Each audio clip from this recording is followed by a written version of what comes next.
Welcome to the Uffsides NFL podcast. I'm Matt Ufford in the SB Nation studio in Manhattan. With me is Von Miller, the second overall pick in the 2011 NFL draft. 2 seasons in the NFL, 2-time All-Pro, 2-time Pro Bowler. Also, 2-time All-America at Texas A&M, Butkus Award winner. 23 years old. You were a huge failure in life. What's it? Welcome, Von. How are you doing? I'm doing pretty good. Everything is great. I'm actually, here with X. I've been using X, X product for a while now, like, most guys out there. And they're coming out with a new face product. It's called X Face, and they have a post during and, after shave products like we have here. And, that's why I'm here. This is a seamless product placement. Would you like to hold up and display it for the camera? Let's go all in. I will. This is the shaving. There it is. This is the shaving product right here. This is what you would shave with, before. This I use this every day. It doesn't matter if I'm shaving or not. You can use this every day. You do seem unshaven at the moment, or is that just what happens like every day by 2 p.m.? That's just what I've been trying to let it grow out a little bit. I'm getting a whole new look later, at the X Face Score event. I don't know what they're gonna do with. They're gonna do something. Maybe I have like the little Estevez or whatever. Patch. Yeah, I don't know what they're gonna do, but I'm feeling pretty comfortable about it. You can check out all the fun stuff that they're doing at xfacescore.com, and you can also find the product that fits for you. This is the chilled line right here, but they have a X Shield for sensitive skin and other stuff that perfectly match you, and you can find it at xfacescore.com. All right, I think we hit all the wickets there, and we're going to talk about football. We will actually ask about your event later on because there's a couple questions I have that will interest our readers and listeners and watchers as well. But first, let's talk about NFL headlines. And, you're in NFL headlines today. This morning, you tweeted, you can post this wherever. Denver Broncos will win the Super Bowl 2013. Hashtag for you, Jeremiah. Hashtag I guarantee it 58. Now, obviously, the Super Bowl was already played in 2013. So, 2013 season, 2014 Super Bowl. Yeah, that one. Yeah. You guys missed this last one, but the next one.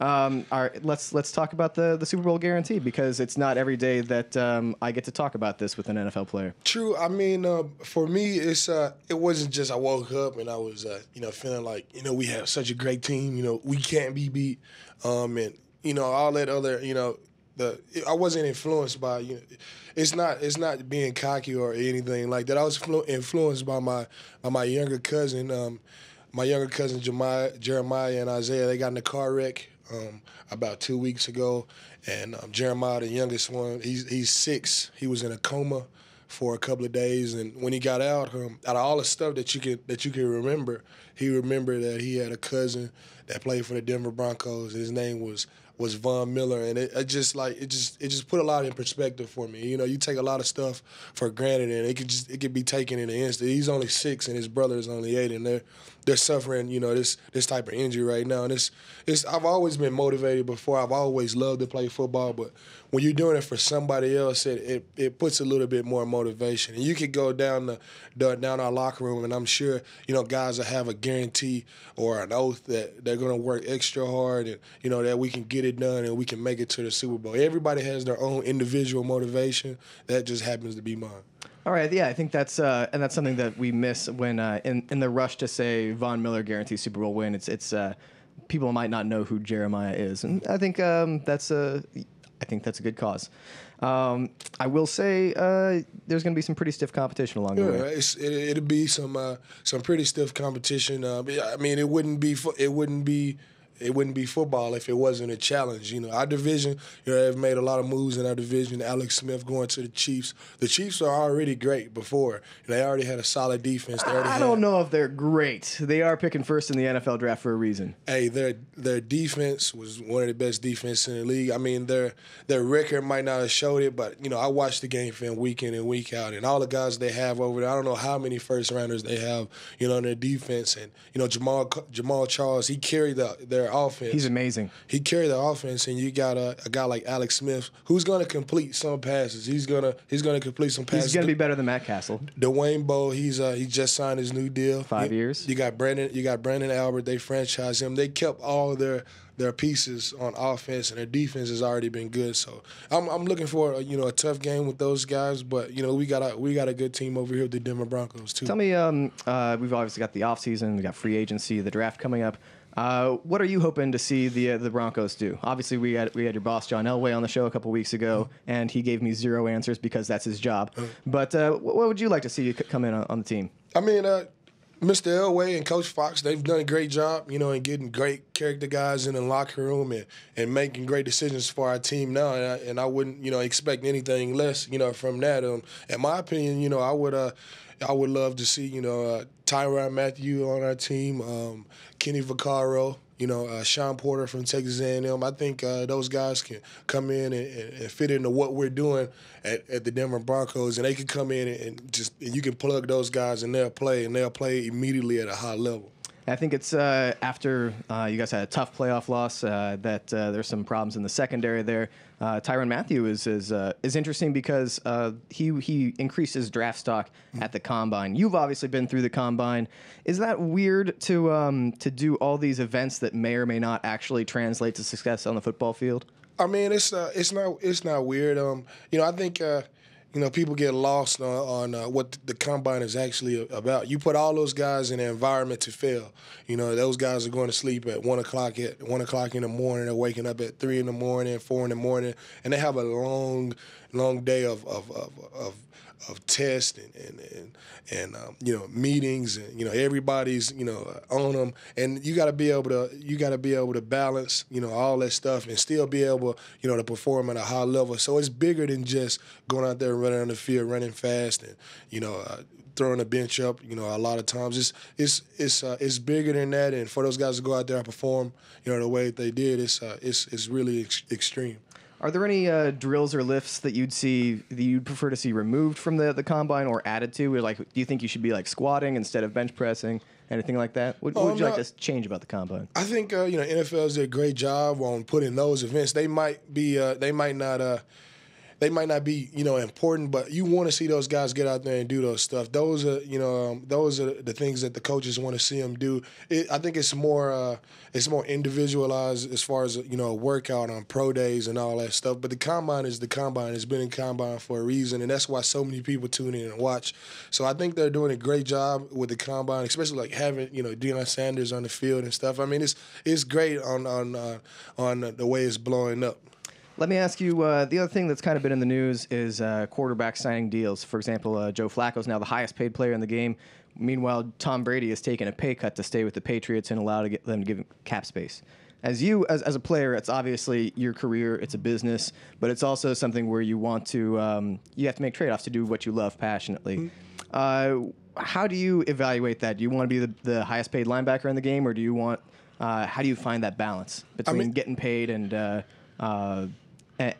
being on a winning team? I mean, I'm a team guy, and if you put me on a team and you got 10 other guys who really can't contribute to what we're doing and contribute to what I'm doing, it really doesn't make sense for you to be the highest paid guy in defense if you can't put other guys around you that can help you be successful, that have helped putting you in that position. It's a fine balance of you want to take care of the business side and you want to be a teammate too. I just want to let my play speak for me, and Coach Elway, Mr.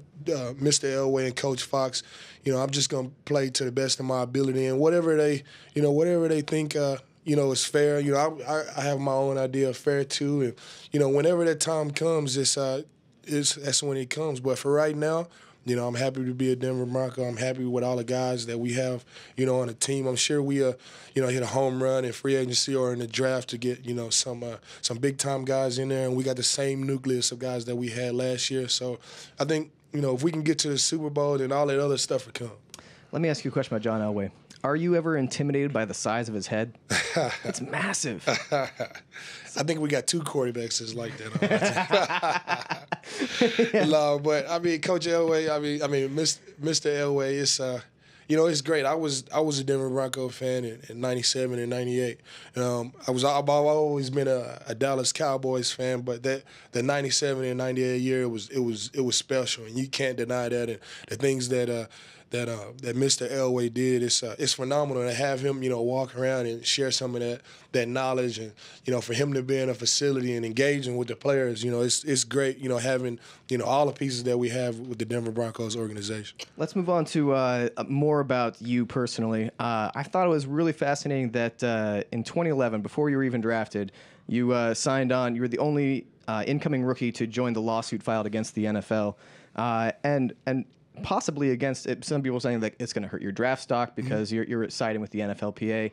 I thought that was very impressive. What motivated your decision making there? What motivated me was all the guys that came before me and all the guys that's gonna come after me and all the guys that's in the league now, and all the stuff that they did to help create really one of the greatest sports in the world right now, and there is no other league as powerful, as the NFL, and it has the type of guys that we have doing the type of things that we're doing.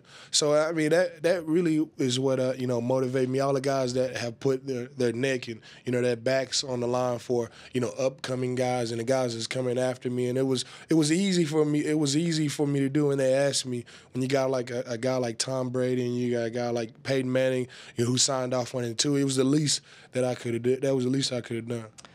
The New York Times had an interesting article about you a while back about your interest in raising chickens, and this is and I just want to ask about this because you seem like someone who's got probably a stronger sense of individuality than the average pro athlete. So tell me about how did you come to love raising poultry, and what are your plans for after you're at the NFL? I mean, I'm an Aggie. I went to Texas A&M. Big time Aggies there. We got a really good livestock program, a really good poultry science.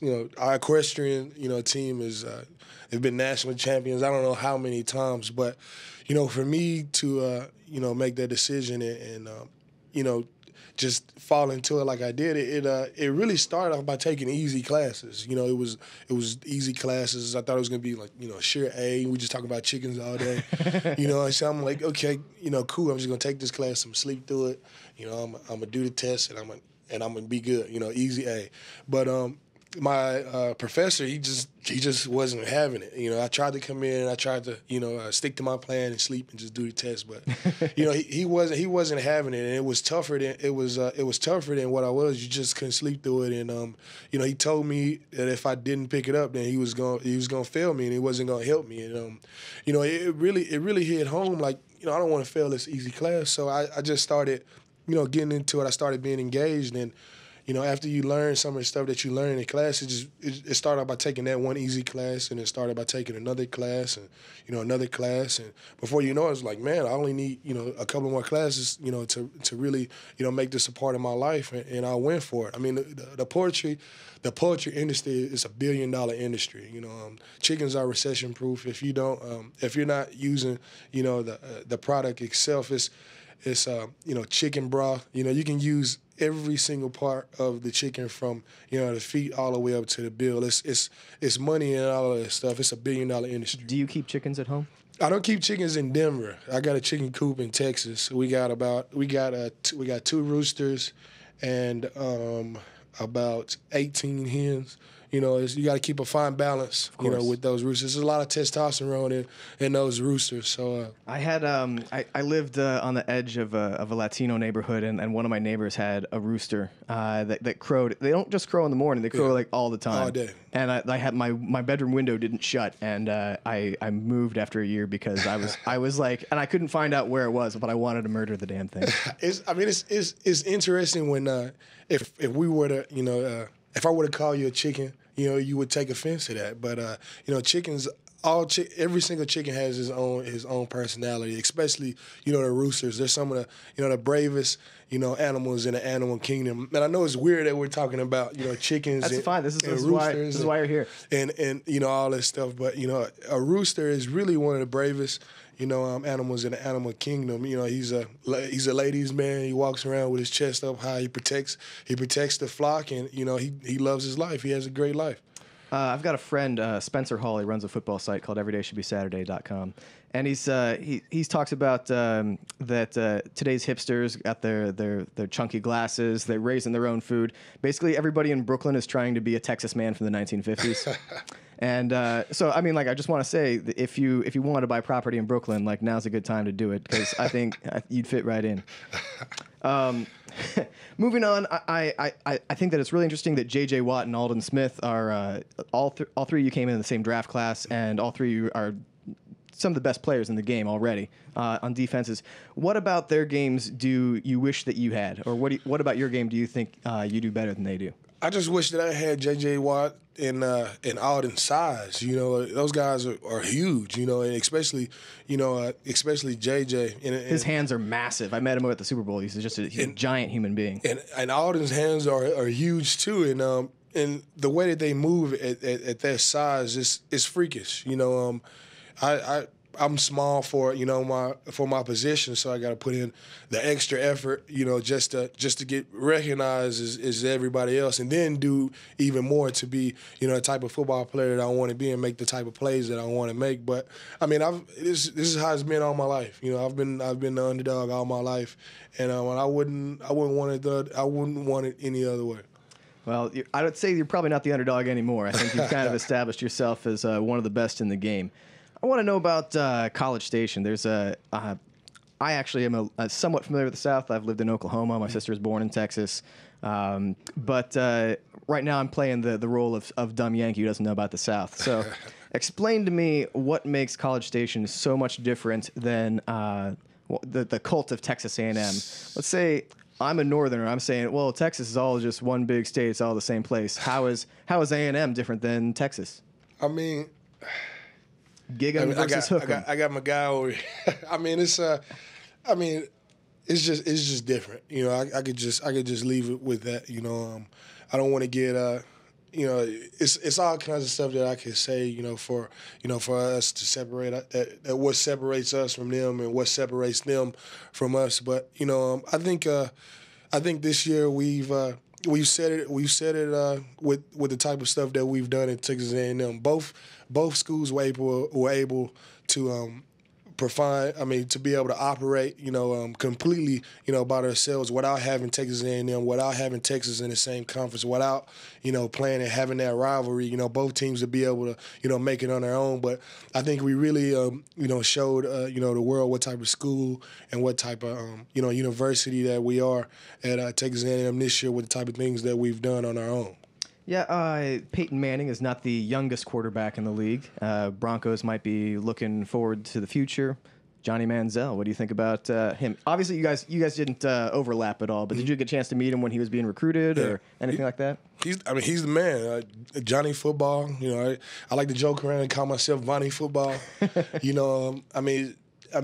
a rock star. Everything about him. I like everything about him. He's so young too, and the way that he balances the success that he's had, and still be one of the guys and not get engulfed in all his stardom is really amazing. He still has 3 more years to go, and I'm fully confident that he'll be there all 4 years because he's just that type of guy that he loves. College. He loves that environment, and I'm looking forward to seeing what's next from Johnny Football. He might win the Heisman twice. He might win it 3 times. Who knows?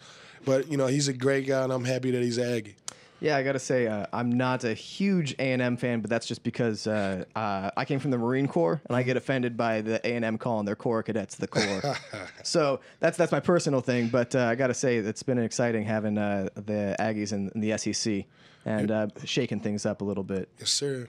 Now let's go to the troll bag. This is reader questions, and the first 2 kind of go together. People want to know about your sack dances. John says, how many hours a day do you spend in front of a mirror rehearsing your sack dances? While Eddie Mack says, does Vaughn plan on continuing to just swipe awesome celebrations for each sack, or will he develop a signature sack dance? I mean, for me, how the whole sack dance started, it started off in a locker room, just me acting stupid in the locker room for, my teammates. And, guys was like, man, you should do that, you should do that, you should do that. You should do the Billy White shoes, and, you should Tebow, and you should do all that stuff. And, so me being the type of guy that I did it, to get a laugh. And but it was way bigger than that. You never know how big something's going to be until it actually like blows up. And after my first 2 games, after those first few sack dances, Ubisoft reached out to me to help promote Hip Hop Dance Experience and to help promote my foundation, Vaughn's Vision. And they flew in 2 great choreographers to help me come up with this sack dance. And every time I did the sack dance, they would donate $1,000 to my foundation. And fortunately, I had a lot of chances, to do that sack dance and raise some money for my foundation. And it was all great. It was all fun. After a while, guys were telling me, you do this, you do that. So they kind of influenced all the other crazy stuff. And I don't know about a signature move or anything like that. I just like making plays. When it's already hard enough to make plays and to be cerebral about, celebrating, individually, after, a big play like that. It's really tough. So I don't know if I would go down that, signature sack dance. I really like celebrating with my teammates and just acting stupid after plays and dancing around. That's more the route for me. I see myself going that direction. All right, cool. One more reader question. IAOFM, who's a big-time Broncos fan, says, Vaughn, who squats more, you or Wesley Woodyard?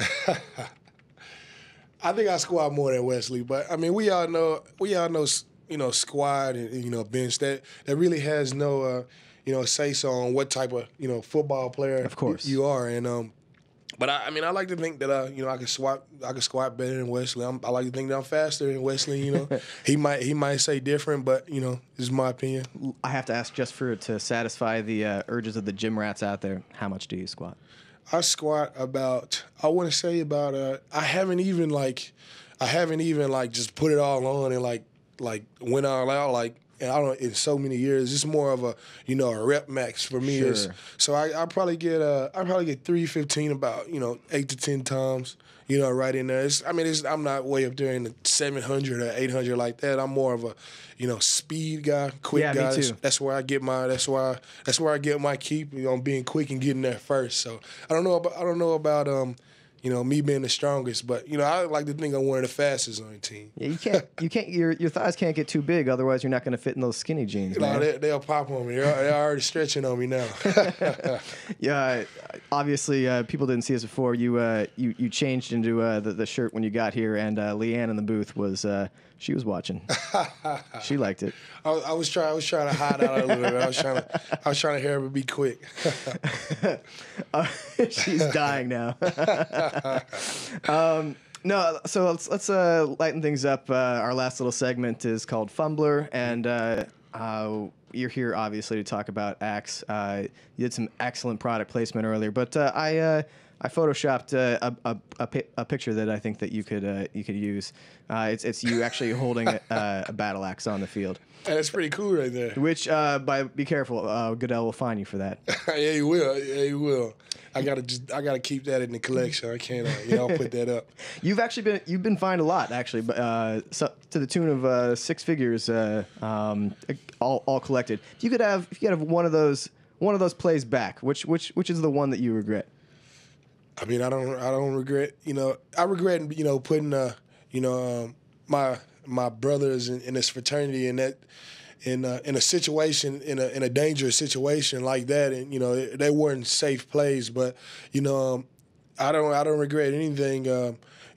About any of those plays. What makes me me is my motor and being relentless and my fanatical effort to the ball. And it's kind of hard to be cerebral about hitting the guy here or hitting the guy here or hitting the guy in this direction or making sure you're coming in like that. And, all the things that we've done with the NFL is, to make it safer, for all the guys involved. And, the fines is you just see it as part of the game. Is as extreme as it is, we all get compensated very well. And I can't sit here and say that I like being fined, but it was all to keep everybody safe, keep defensive guys safe, keep offensive guys safe, and it was just a season that that I went through of just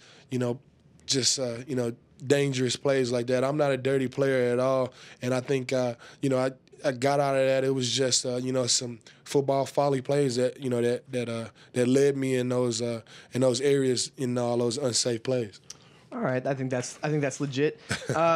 I do the final thing we're talking about. You got your Axe event tonight, getting shaved. Mm-hmm. Also, Adrienne Palicki's going to be there. Yeah. Have you had a chance to meet her? She, of course, this is Tyra from Friday Night Lights. Mm-hmm. Also, she had a Wonder Woman pilot, so be sure to ask her about that. But have you had a chance to meet her at all yet through this stuff? Or? No, I haven't. I haven't got to meet her yet. I'm meet her tonight. I'm actually pretty excited about it.